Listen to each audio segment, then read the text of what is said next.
Will we be the generation that finally wipes out the stain of racism from our national character? I believe we're up to it.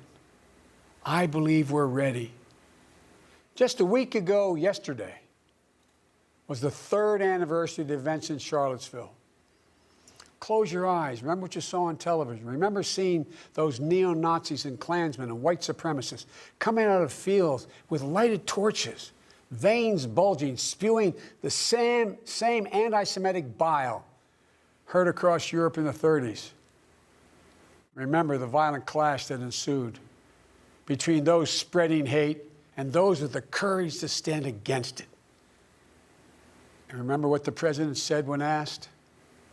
He said there were, quote, very fine people on both sides.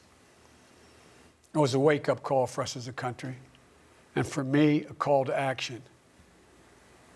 At that moment, I knew I'd have to run, because my father taught us that silence was complicity, and I could never remain silent or complicit.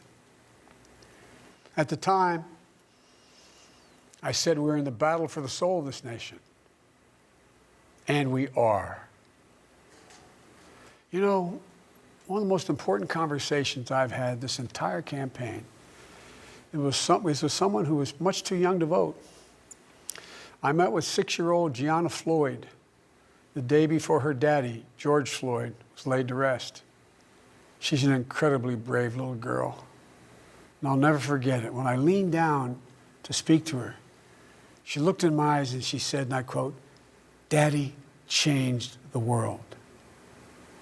Daddy changed the world." Her words burrowed deep into my heart.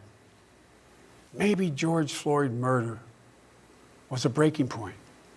Maybe John Lewis's passing the inspiration.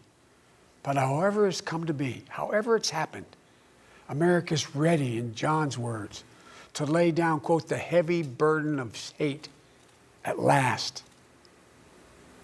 and to end the hard work of rooting out our systemic racism. You know, American history tells us that it's been in our darkest moments that we've made our greatest progress, that we found the light. In this dark moment, I believe we're poised to make great progress again, that we can find the light once more.